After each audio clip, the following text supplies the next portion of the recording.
Welcome back to CryptosRUs. Today, I want to talk about the monthly close for Bitcoin. Is Plan B going to be right or wrong? And also, we'll talk about Ethereum. How I believe this may be the last chance to get Ethereum below $10,000 as we head into December. More signs point upwards. And I want to talk about what's going on with Ethereum today. I am George. I am George. I'm George. I'm George. I am George. I am George. I am George. I'm George. We are all George.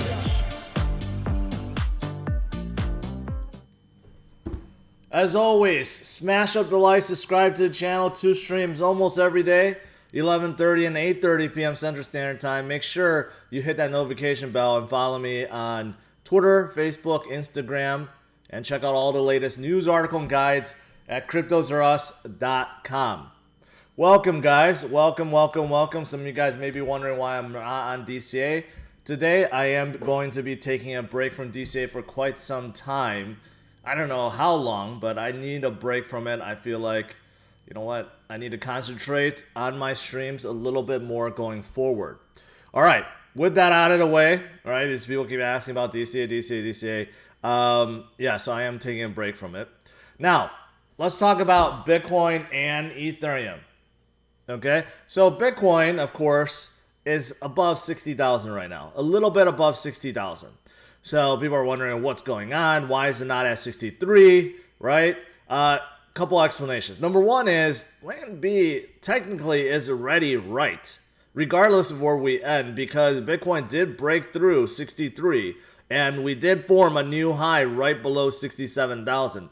So technically, he was already right. But I think going in the past, we have seen where the number is where Bitcoin needs to hit at the end of the month, which is today. Well, let me remind you guys that it is still early. This is only afternoon for most of us in the US, right? So we still have plenty of time before Bitcoin comes back up and hit 63,000 before tonight. Now, I do remember the last few weeks, Sunday was like that, where at the beginning, it seemed like Bitcoin was coming down a little bit, and then towards the afternoon and nighttime, we see a pretty good move upwards. So I do think that we could still see something like that happen. So not to worry, doesn't mean that it's been invalidated. I guess it depends on how you look at his predictions.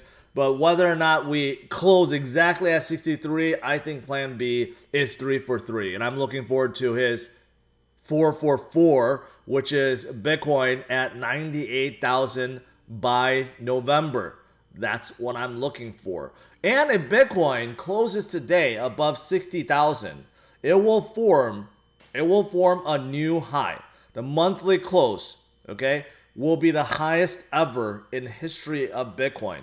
We never had a monthly close above 60,000. Yes, we peaked above, but we never had a monthly close. So that is still in play, right? So things are still looking very, very good for Bitcoin overall. I know some of you guys are worried. I have no idea why anyone would be worried about Bitcoin above $60,000, but that's the latest. If you look at everything else going on today, a little bit pullback. Last night, metaverse coins were very, very, very hot. And they still are, but they've come down from their peak. Like I said, like yesterday night, like Decentraland, for example, I'm like, yeah, you know what? You probably don't want to FOMO in something like Decentraland when it's up 180%, right? So it has come down a little bit from yesterday's peak, but overall, it's still doing fantastic. Metaverse coins will probably continue to do good going forward, especially with the Facebook publicity and direction, right? So I think they will continue to do well. And of course, meme coins are still holding very well. I did a video about meme coins recently too, so there's that. They are also holding above 100,000. No, not 100,000. They're holding within the top 100. Many are still holding within the top 100. All right, now let's talk about Ethereum. Why do I think this is the last chance to get Ethereum under $10,000? Well, look at Ethereum right now. It's at 42.2. It is right at its high, right? A little bit below its high of 4,400. And you can see Ethereum has been a monster, right? Monster for quite some time, all the way down from 86 over here. And that was back in March of 2020. $86. Man, I can't even believe that. $86 to 4,200. And that was within a year and a half, right? And now people are wondering how high it could go by the end of the year. Well, I have a few things to show you guys. First of all, if you look at any measurable metric there is about Ethereum, it is all very, very, very positive, very aggressive. For example, this Ethereum 2.0 deposits, okay, the new beacon chain that it was upgraded recently, that keeps going up. There's 8 million, over 8 million ETH that is staked into the beacon chain. So this is taking it out of supply. Once you stake in, you can't take it out. I think some people may not have realized that, but yeah, this is something once you stake in, you can't take it out until the chain is out. So that keeps increasing. You do the math, 8 million times 4,200, you'll see that that's tens of billions already out of circulation, right? You look at the ETH balance on the exchanges, and this is dropping so rapidly. Now we're closing in around 14 million ETH. Starting from beginning of the year was over 19. So that's 5 million ETH out. But if you look at going back to, say, July of 2020, there was about 22.5 million ETH. Now we're down to about 14-ish. Okay? That's a tremendous amount that's being taken off the exchanges. And if you calculate that, it's around like what, 80 or 90 billion, and that's not too much to be to be circulated around the world, right? So that is also very positive. Of course, I mentioned this before. If you look at the total DeFi ecosystem out there, there's about 240 value locked, 240 billion total value locked, and out of the 240, 160 are all within Ethereum. So Ethereum is also going, it's eating the lion's share, right? There's no other way to say it. It's just eating the lion's share. So this is why Ethereum is just looking really, really, really good. You look at how much ETH has been burned over the last few months, closing in at 3 billion, so 704,000. This continues to increase because Ethereum's congestion is still high, but nevertheless, this keeps going up and up and up, also taking out circulation forever. And you look at some of these metrics from Bankless here. Network revenue up 511% since last year. Value settled up 400%. Value locked soared over 1,200%. Layer 2 TVL surged 30,000%. NFT sales mooned 142,000%, right? And ETH issuance decreased by 29%. So if you look at this is almost like a quarterly earnings report. But anything that's measurable for Ethereum is all going up, and the supply is decreasing, and it's a simple of supply and demand. But here's the last thing. Maybe you've seen all this before, okay? But take a look at this, okay? So I've decided to zoom out a little bit. Let's start with Bitcoin. Let's go back to 2017. All right, here we go. We go back to 2017, the last bull run for Bitcoin. And you know how we're entering into November. Let me zoom in a little bit here. As we enter into November, if we're mimicking, what happened in 2017, Bitcoin will actually come up quite significantly, probably up to 80,000 plus, then take a little breather down, a little bit correction, and then boom, right? That's when things could get really, really, really bullish. So if you look at from that bottom to top, that's around 264% for Bitcoin. Right, so if Bitcoin falls down to let's say 60,000 where we are now after hitting 80,000, and then it goes up 264%, right? That's pretty darn good. That's gonna put Bitcoin above $200,000. So 264%, that's not bad at all, right? But what could be better is Ethereum, because doing the same thing back in 2017. Ethereum did not have that dip in November. In fact, in November, October, November, it was flat. It was stuck around about 200, 250-ish, 270-ish. And then going into 2018, once Bitcoin formed a top and it came down and money kept flowing into altcoins, but it went up 400% to peak. That's from November, right? You look at it, that's nearly double Bitcoin's performance. This is why I'm saying Ethereum is a must hold, because not only is it stable, but it also grows faster. So if you look at this, you look at applying 400% to where Ethereum is right now, right? That's well above 10,000. That's putting Ethereum at like 16,000, like 15, 16, 17,000 if we get a repeat of 400% from November. Okay, so this is why I'm saying Ethereum at 10,000, right? That could be right around the corner. As we move into November and we head into December, things could move really quickly. Really quickly, and we may not have that big correction that we saw with Bitcoin. For Ethereum, it could just be slow and steady, and it just keeps going up. When I say slow and steady, it's really quick and steady.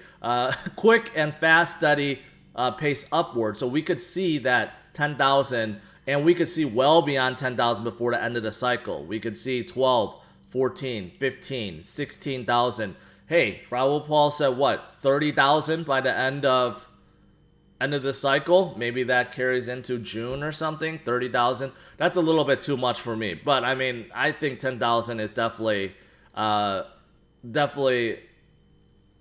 would say almost a lock. I hate to say it is a lock. I'll just give myself a little out and say almost a lock. Just like how Bitcoin is almost a lock at $100,000 plus, right? So that's all. Ethereum, I've said for a while, it's a must hold.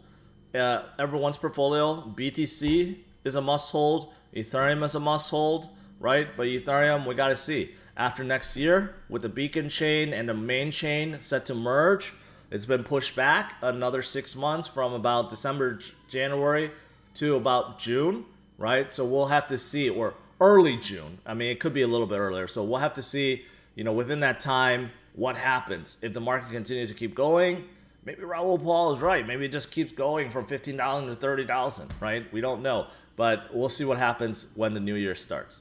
All right, guys, that is it. Let's do some quick Q&A.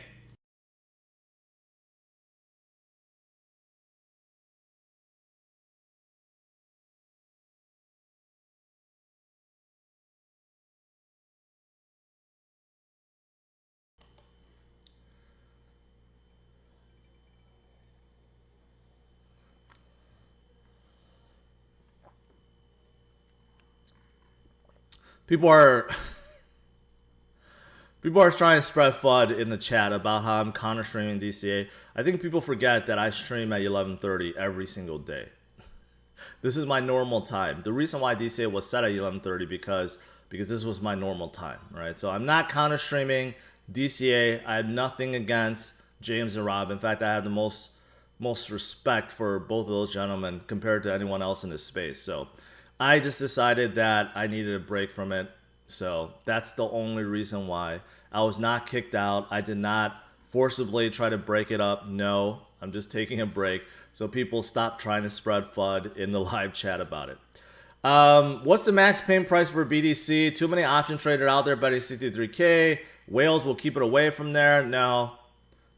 I have put less emphasis on max pain because there's been so many months now recently that it has been wrong, right? It's a good, sometimes if you have nothing to look at, you could see maybe that's a guidance, but recently max pain has been really off. So I put a lot less emphasis on max pain now.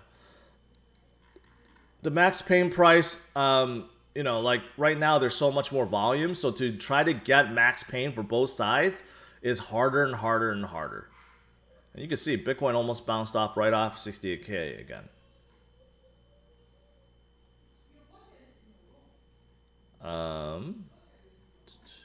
Scrolling down. When the CME futures open today? They don't open today. They open tomorrow. to the moon. Ethereum is being stacked like crazy. I mean, you look at all these, you know, Ethereum, I gotta say, at this point in time, you know, Ethereum is a must hold. Not so many people think Ethereum is sexy anymore. Okay, back in 2017, it was very sexy. Everyone wanted to get into smart contract. Everyone wanted to get into ICOs and stuff. You're all Ethereum, right? These days, what's sexy is NFTs and DeFi, right? But people fail to realize that vast majority of DeFi and NFT projects are on Ethereum, right? So people kind of like overlook Ethereum, think, you know, it's not, no one cares about Ethereum, but yet, you know, it's powering so many dApps out there. So it's definitely one that no one should ignore.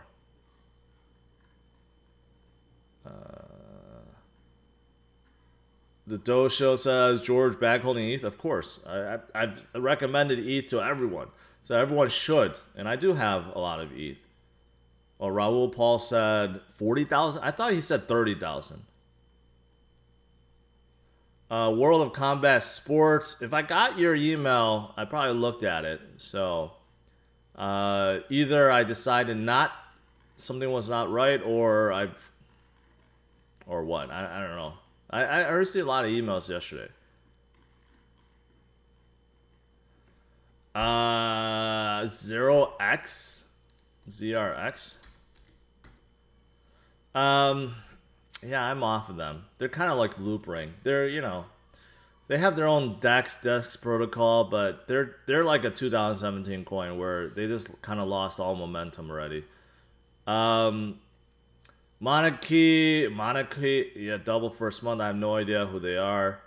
ADA end of year price prediction. I will still stick with it, man. ADA is just, I mean, right now it's painful to hold, right? It's now below $2, but I'm gonna maintain what I said earlier, and Cardano will hit $10.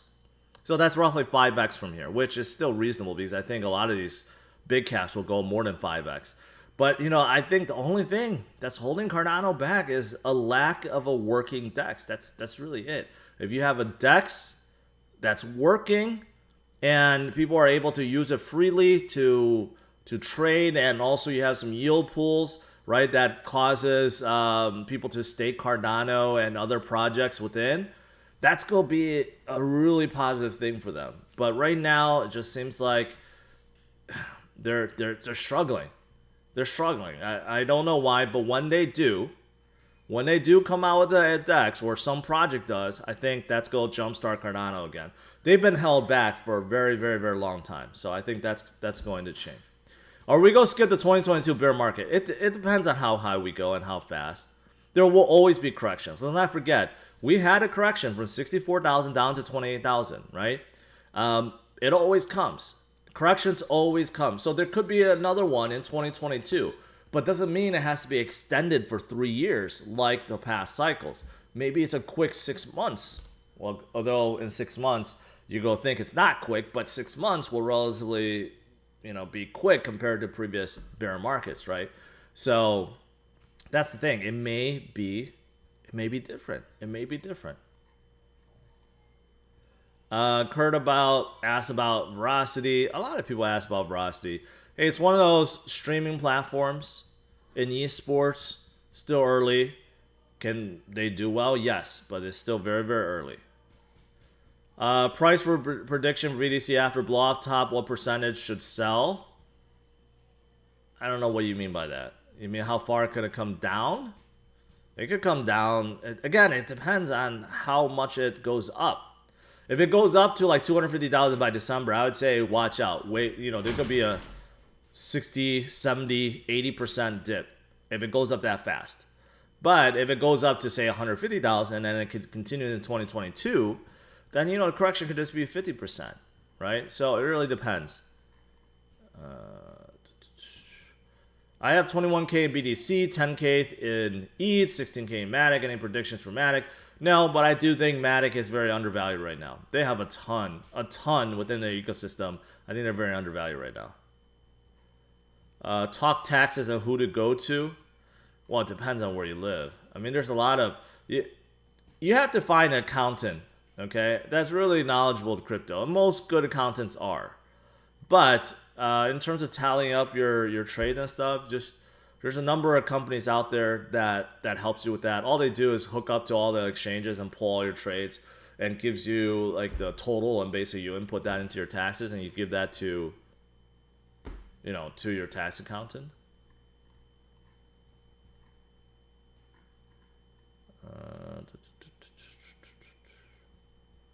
What is the right time and price on which to buy Ethereum?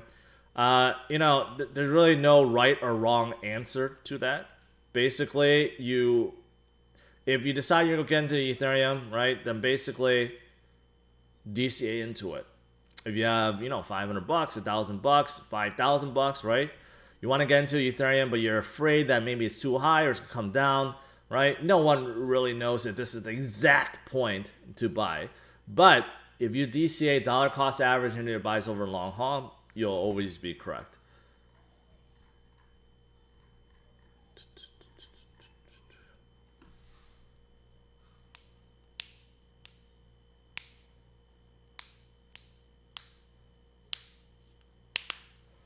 I use my company to write off my taxes for crypto. Well, you could. That's something that there's a lot of creative ways to deduct tax, right? As long as you have, you know, if you have a company, you have LLC or S corp, there's creative ways to deduct your income tax or capital gains tax. But you got to be careful, right? Because you could do any kind of deductions, but whether or not it makes sense, whether or not if you get audited, the IRS will believe it, you know, you still have to be careful. What do you think about other meme coins? I'm just going to ignore them for now. Basically, I've said this before. If you want to get into meme coin that you think have a lot of potential, don't put too much into it.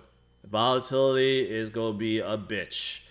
It can pump up tremendously, but it can also come down tremendously. So know what you're getting into.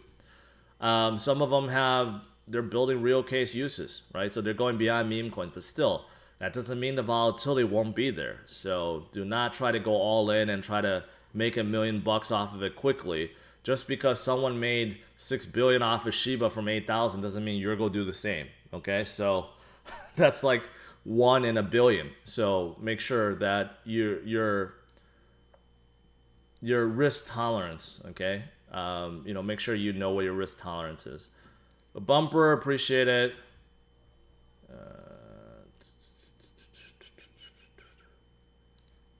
Okay. Okay, AJ. Goodbye. Will I get taxed converting one crypto to another in Coinbase without buying or selling? If you convert, that's a taxable event. That's a taxable event. So it doesn't matter if you convert to a stable coin or another coin, that's a taxable event.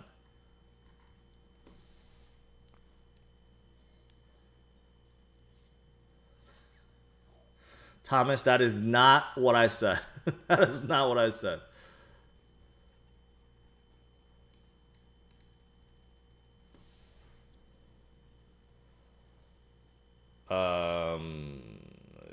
Uniswap update? I don't have any Uniswap updates.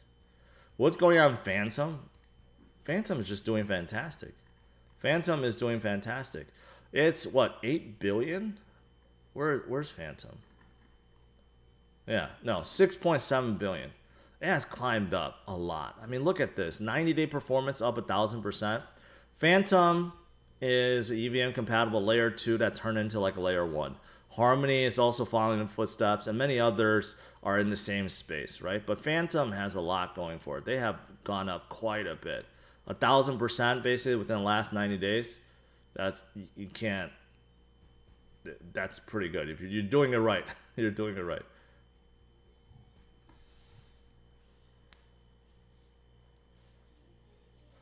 Midnight Run, I didn't see Omi mentioned.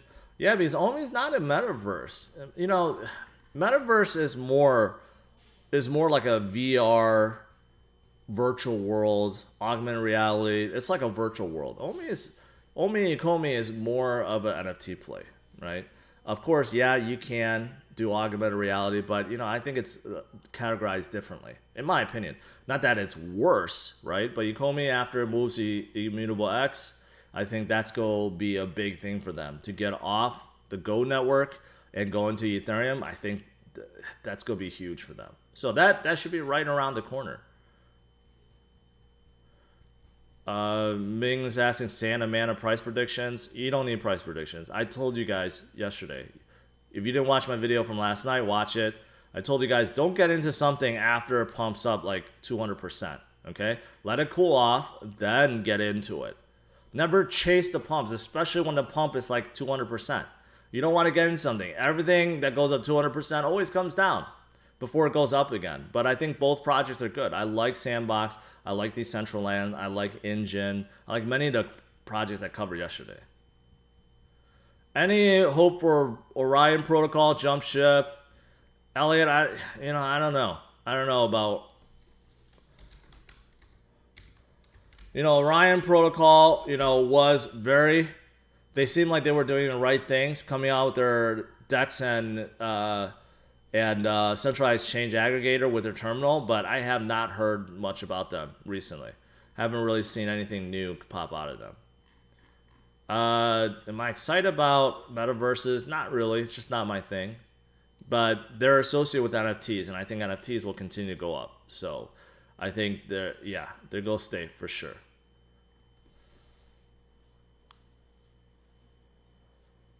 Got to add on Brave about Cake DeFi. Seems to be good to be true. You mean Pancake Swap? I don't know. It was Pancake Swap or something else. Can you explain decentralized gaming? I understand decentralized finance, but gaming? Yeah, decentralized gaming. Basically, the network that's running on is powered by the individuals, and you get incentivized to play. So, and to stream. Right, that's what Theda's in, Verocity's in, and all these other platforms, Chromia, Ultra, Gala, they're all about that.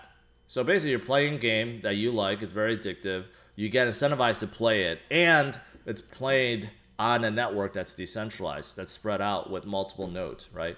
So, there you go, there you go. All right, guys, that is it. I'll let you guys go, get back, I know DCA is on, you guys go watch James and Rob, right? I did not, no animosity. People are spreading FUD. It is not true. I'm just taking a break from DCA. So go check them out, guys. I think they're streaming on Rob's channel right now. But overall, I think, some people are panicking about, Bitcoin and how it's not going to reach Plan B's prediction. In my mind, I think we already hit it. I think he's already 3 for 3. But even with that said, the night or the day is young. We could see a tremendous movement later today. And you could see Bitcoin is starting to come up again, right? We could be right at that 62,000 by the end of tonight. And tomorrow, we could see a really good rally because it's the start of November, right? But in the meantime, hey, Ethereum, don't overlook it. Don't overlook it. This may be the last chance to get it below $10,000. All right, guys, have a good one. Smash the like, subscribe to the channel. I'll see you guys tonight, 8:30 p.m. Central Standard Time. Take care. Bye-bye.